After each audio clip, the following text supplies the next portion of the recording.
L'inauguration de la brigade territoriale autonome de Koungou traduit le renforcement de la présence de la République à Mayotte.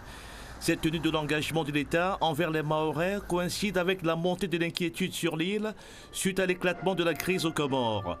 Une crise particulièrement suivie par les autorités françaises. Elle démontre les informations du gouvernement comorien faisant état du départ des embarcations chargées d'hommes armés de Mayotte en direction d'Anjouan.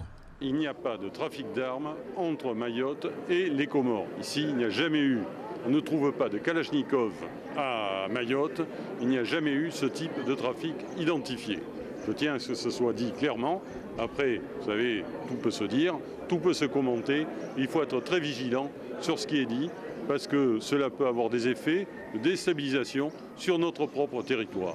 Donc il n'y a pas de passage de personnes armées de Mayotte vers les Comores.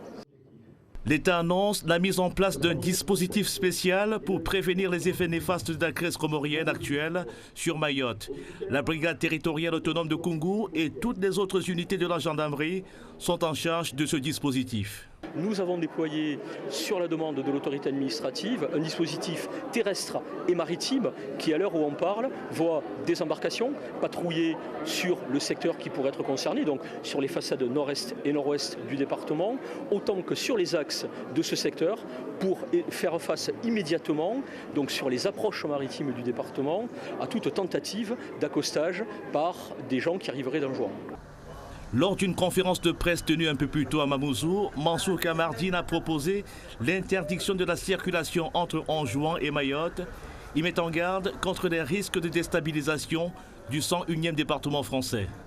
D'Anjouan vers Mayotte, tout est possible, tout est transportable. Les hommes et les femmes, bien évidemment, des ébus, des animaux, mais aussi des armes, des médicaments. Il y a des trafics en tout genre qui s'effectuent à la barbe de l'État français, et c'est ça ce qui est choquant. Donc oui, Mayotte est menacée.